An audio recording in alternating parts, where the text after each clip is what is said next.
You're right, you lot.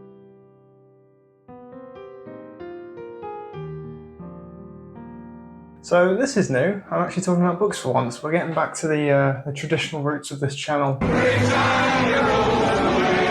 We strayed away talking about movies, and that got us some views, which was very cool, but we're sick of that. We don't want views. What we want is to bore everyone to tears about our hobbies. I'm here today to talk to you about my October reads and what I'm going to be reading in November. If you saw my last video on my October TBR, you'll know that I had a certain few books picked out. This has been a total failure. Shame! Shame! Shame! I tried to read The Invisible Man. I got about 100 and something pages through. I was loving it, and I can't read long books. I just can't. The text was tiny. I just couldn't do it. I couldn't make my way through it. I felt like I wasn't making enough progress, which I think is one of the things that really holds me back from reading long books. So I strayed completely, and I had a very weak month. I read 3 books. You know, I hang my head in shame. I'm a failure. So let's talk about the 3 books that I read. One of them was on a TBR, so I at least got that. The first book I read this month, The Outsider, which everyone knows at this point, even if you're not into existential philosophical literature, everyone knows The Outsider. It's just one of those things, and I think a lot of people know the name of Camus. The Outsider follows a man who loses his mother, and this is the instigator in a whole series of events that subsequently lead to the murder of a man. I'd never read anything by Camus. I don't know people who have in my own personal circle, that very small personal circle. I went into this quite excited. I was thinking, this sounds like a story I just like. I'm a fan of existential themes and philosophy in books, so I was very excited to actually read this. And you know what? It sort of delivered and it sort of didn't. It's not so much a character study as it is a character unraveling. You get the full explanation as to why that character is that way, but it is very interesting in terms of its portrayals of alienation and isolation. And to be honest, I think it does touch on a lot of things that people fear about death, that sort of distance that you may feel from someone. And does that make you any less of a human? Realistically, no, it doesn't. We all perceive grief differently, and that's just how he perceives it. Should we see this man as a monster? But admittedly, for the murder that he does, that's quite bad. Based? Based? Hello? Decent book. I would recommend you read it if you're interested in it. The next book I read was a bit of a change of pace. This was Jack Kerouac's Maggie Cassidy. It follows a young man named Jackie Deleuze, which is basically Kerouac's alter ego who's appeared throughout his literature.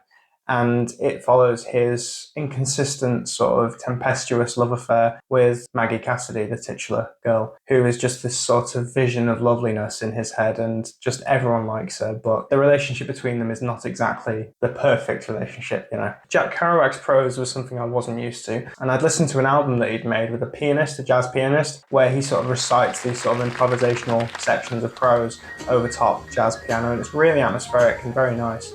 And his sort of rhythm is really extraordinary. Well, a lot of people have asked me why did I write that book or any book. All the stories I wrote were true because I believed in what I saw.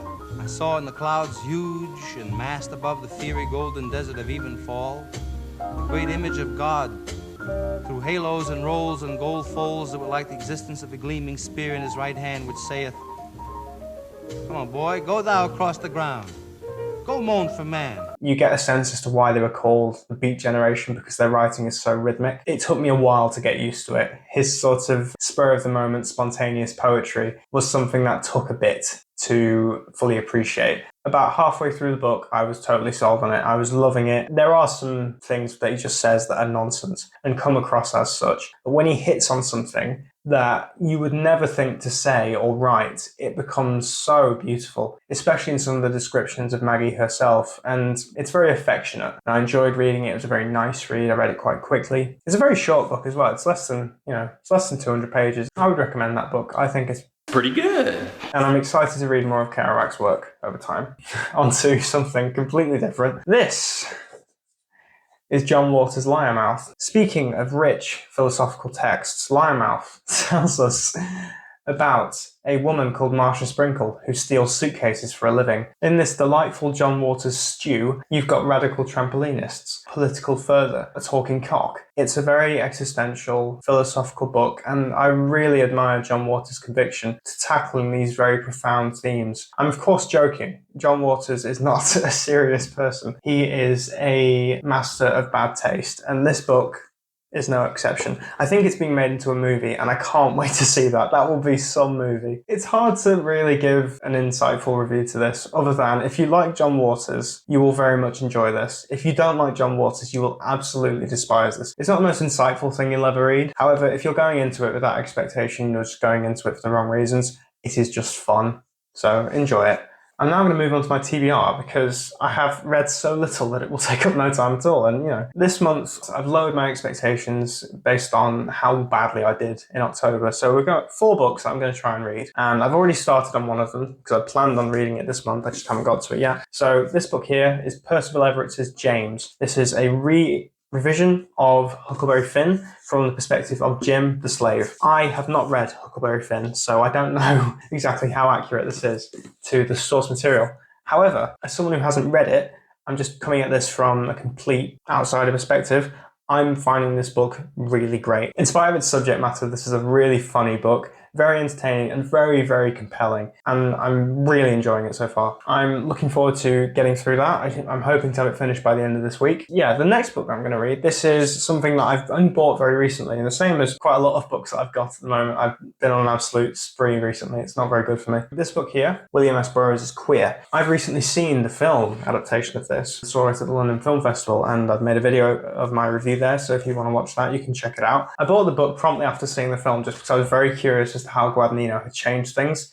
And apparently it's quite a faithful adaptation, so I'm interested to see what he's done with the text. Queer is very much about a man named William Lee who is living in New Mexico and is sort of yearning in the sort of tumultuous relationship he has with another man called Alverton.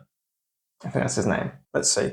Allerton. I'm very interested to see how Burroughs has written this. I've never finished a book by Burroughs. I tried to read Naked Lunch. It was just a thing of I wasn't in the right headspace. I find Burroughs himself fascinating, so I'm excited to read that and get into how he writes about his life. The next book I'm reading, David Cronenberg's Consumed. Why am I reading this in November? Because I'm late to the Halloween sort of feel, and also I am a massive David Cronenberg fan. I'm an absolute simp for the guy. He is just so cool. He's 81 and he's cool. It's annoying really that someone can be so, enviable at that age. He's created these incredible horror films that are very sort of cerebral and very clever. Every time he comes up with a concept, in my head I'm just thinking, you're a genius. It's just amazing the stuff that he comes out with. This is his, as far as I'm aware, only foray into novel writing, but he always wanted to be an author, which is surprising. Consumed is about many, many, many, many, many, many, many different things that basically cover everything that Cronenberg is interested in. So you've got technology, you've got cannibalism, you've got philosophy. I'm a sucker for anything Cronenberg. I will just eat this up, no pun intended.